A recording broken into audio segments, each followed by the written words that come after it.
प्यारे विद्यार्थी मित्रों, आज हम मंगल विश्वविद्यालय द्वारा निर्धारित हिंदी भाषा पाठ्यक्रम के अंतर्गत प्रथम बीएससी कक्षाओं के लिए हिंदी विद्यार्थियों के लिए निश्चित अरुण कमल जी द्वारा विरचित नए इलाके में नामक कविता का अध्ययन करेंगे। अरुण कमल जी आधुनिक हिंदी के अत्यंत प्रसिद्ध कवि रहे हैं, जिनका जन्म बिहार में 15 फरवरी 1954 को हुआ था।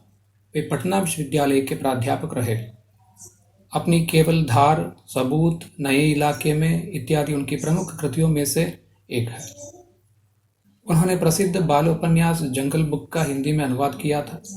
उन्हें भारतीय काव्य में उनके योगदान के लिए साहित्य अकादमी पुरस्कार से सम्मानित किया गया है।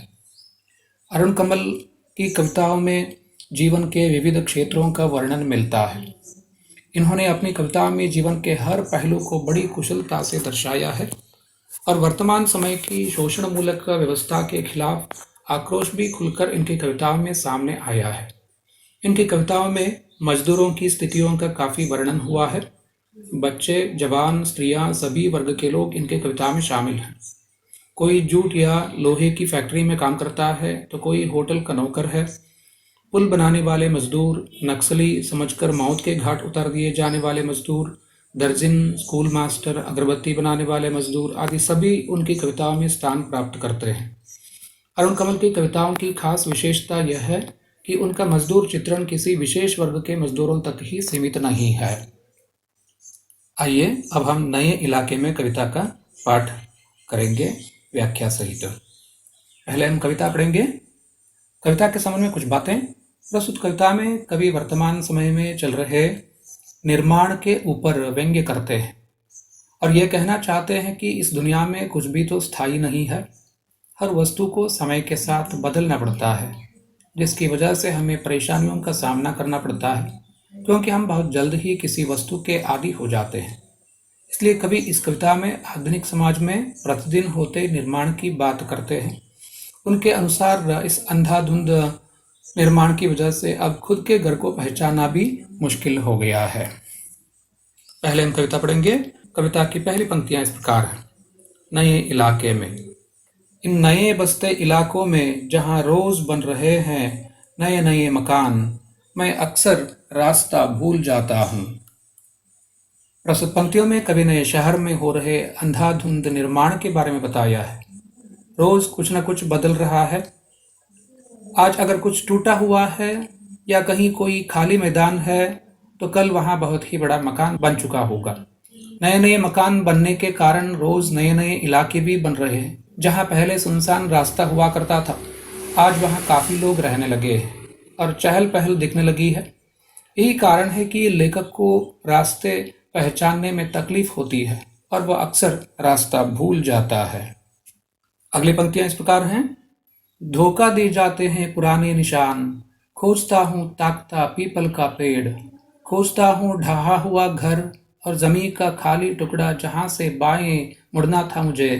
फिर 2 मकान बाद बिना रंग वाले लोहे के फाटक का घर था एक मंजिला। इन पंक्तियों में लेखक हमें अपने रास्ते भूल जाने का कारण बताते हैं। लेखक ने जिस घर, जिस मैदान और जिस फाटक को अपने लिए चिन्ह बनाकर रखा था, जिन्हें देखकर उन्हें यह पता चलता था कि वह सही रास्ते पर चल रहे हैं, उन चिन्हों में से अब कोई भी अपनी जगह पर नहीं है। अब लेखक के खोजने के बाद भी उन्हें पुराना पीपल का पेड़ नहीं दिखाई देता और ना ही अब उन्हें टूटा हुआ घर दिखाई देता है, जिसे देखकर वे रास्ता पहचानते थे। ना ही अब उन्हें वह खाली जमीन कहीं दिखाई दे रही है जहां से लेखक को बाएं मुड़ना होता था। उसके बाद ही तो उनका जाना पहचाना एक बिना रंग के लोहे के फाटक वाला एक मंजिला घर था। अगली पंक्तियों में कवि कहते हैं, और मैं हर बार एक घर पीछे चल देता हूं या 2 घर आगे ठकमकाता। यहाँ रोज कुछ बन रहा है, रोज कुछ घट रहा है, यहाँ स्मृति का भरोसा नहीं। कवि कहते हैं, इन कारणों से लेखक हमेशा रास्ता भटक जाता है। वह कभी भी सही ठिकाने पर नहीं पहुंच पाता। या तो वह 1-2 घर आगे निकल जाता है या फिर 1-2 घर पहले ही रुक जाता है। यहाँ रोज कुछ न कुछ बन रहा है, किसी न किसी इमारत का निर्माण हो रहा है, जिसकी वजह से आप अपने रास्ते को पहचानने के लिए किसी इमारत या पेड़ को स्मृति नहीं बना सकते। क्या पता कल उसकी जगह पर कुछ और बन जाए और अब रास्ता भटक जाए। अगली पंक्तियों में कवि का कहना है, एक ही दिन में पुरानी पड़ जाती है दुनिया, जैसे वसंत का गया पतझड़ को लौटा हूँ, जैसे बैसाख का गया भादों को लौटा हूँ। अब यही है उपाय कि हर दरवाजा खटखटाओ और पूछो, क्या यही है वो घर। अर्थात कवि ने शीघ्र होते हुए परिवर्तन के बारे में बताया।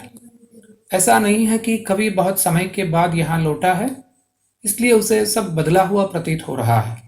ऐसा नहीं है कि वह वसंत के बाद पतझड़ को लौटा है, ऐसा नहीं है कि वह बैसाख को गया और भादों को लौटा है।